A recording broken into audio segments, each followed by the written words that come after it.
So that was the 500th anniversary?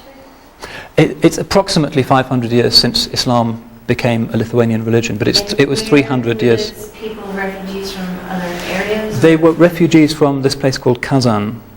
The Golden Horde, which was the great Muslim political presence in Russia, was broken up by Ivan the Terrible. Some people went east and founded the Khanate of Siberia, and some went west and were given asylum by the Catholic kings of Lithuania and Poland. And there's still some today in Poland. For a while, Lech Walesa had a second in command called Bogdan Kopansky, who was actually of Muslim Polish background. And there's a new mosque in Gdansk and so forth.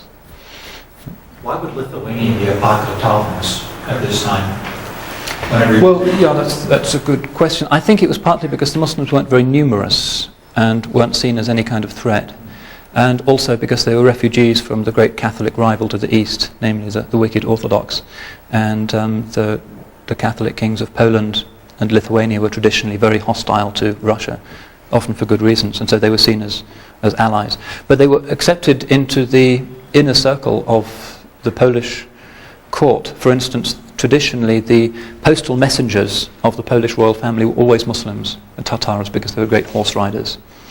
If you've ever heard of steak Tatar, this rather strange raw beef, the origin of this is said to be that the Tatar horsemen on their great voyages across the Russian plains didn't have time to cook their meat, and so they would take a steak, put it under the saddle in the morning, and by the evening it was soft enough to eat.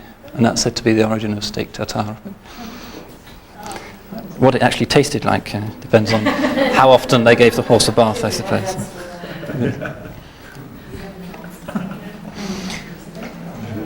Anyway, so these communities were relatively insignificant numerically, but I think it's important to bear them in mind in case, as sometimes happens in dialogue context, Muslims seek to tar all Christians with the same brush and said it was not possible for traditional believing Catholics, for instance, to tolerate Muslims. Sometimes it could happen.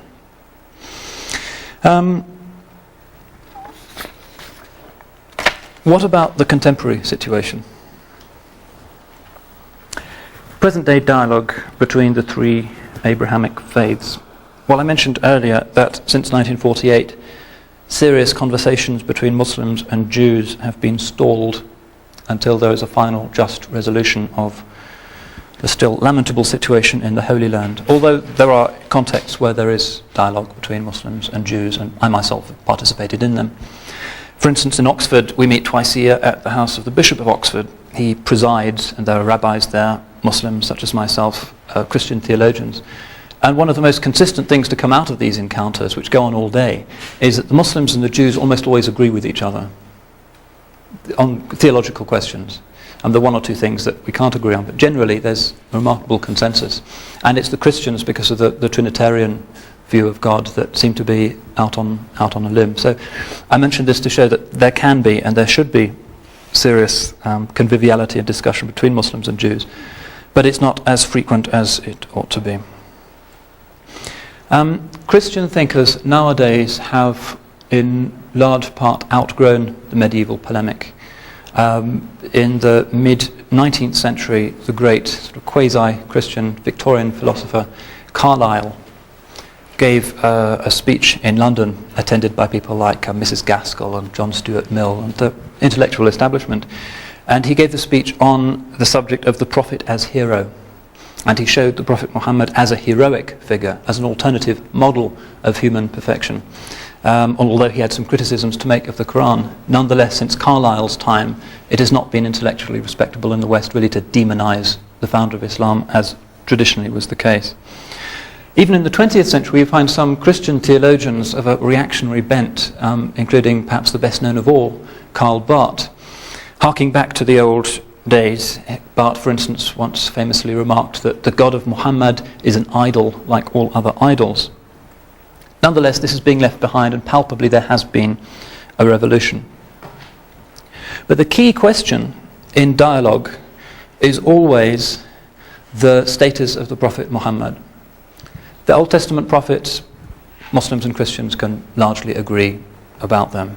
Jesus, well, there are some areas of overlap and some areas of legitimate argument. But what about the Prophet Muhammad?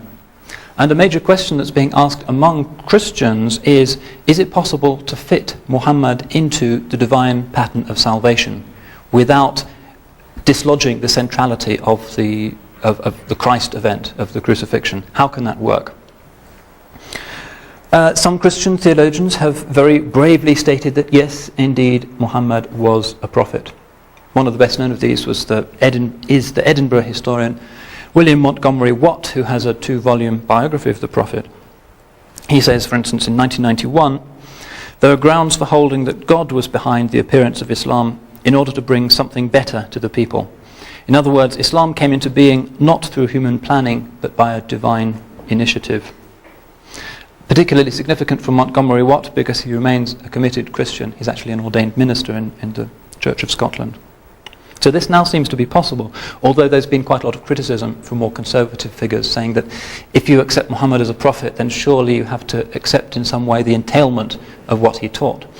How can you say he was genuinely inspired by God and then not follow what he taught and was doing? Watt gets around this by saying that the Quran is only partly from God. Some of it comes from the divine, some of it comes from the prophet's own mind. So he compares the prophet to Hosea, the Old Testament prophet whose own experiences of his private life come into his contribution to the Bible. Watt goes on to make the very reasonable point that one of the most useful ways of judging the founder of a religion is the gospel principle of by their fruits you shall know them. And he says, if we apply this principle, then the Christian appreciation of the prophet has to be a positive one. Islam has historically inspired great sacred literature, superb, uplifting works of architecture, and allowed many men and women to achieve what has to be recognized as sainthood. So Montgomery Watt is to be admired for all of this, and he's representative of a certain strand of liberal Protestant theology that is concerned to maintain the idea of the generosity and the justice of God. In previous generations, it was possible for Christian thinkers to say, because Muslims are such a demonic bunch of fornicators and devil worshippers and so forth, they're going to go to hell. But nowadays Western theologians are recognizing that there is much of moral and spiritual value in Islam. Hence, the idea that those people are all going to go to hell and that they are following the Antichrist is no longer sustainable. So it's more or less an inevitable product of improved information.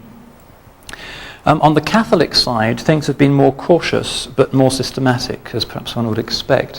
One of the entailments of the Second Vatican Council was a radical revision of the traditional exclusiveness taught by the Catholic Church. Extra ecclesia nulla salus, outside the Church, no salvation.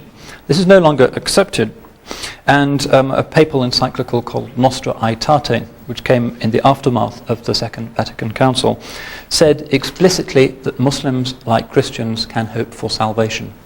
Very major revolution, which, given the hierarchical nature of the Vatican, has managed to trickle down to parish level. What about the Muslim side?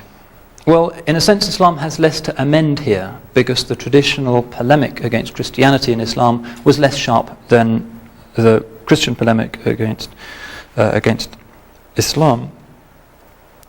Islam has not reciprocated Christianity's attacks on its founder. It can't, because Jesus is so highly esteemed in the Quran. Islam has been less historically inclined to persecute other faiths. So medieval Muslim cities like Cairo or Damascus or Cordoba were full not just of Muslims but also flourishing Christian communities and Jewish communities. Whereas in medieval Christian cities it was pretty difficult to exist safely as a Jew. To exist as a Muslim or anything else was formally impossible. We find, for instance, that when the first Ottoman embassy came to Britain in the rule of Henry VIII, they were forced to submit to baptism before they were allowed ashore at Portsmouth. It was just inconceivable that there could be any Muslims in England.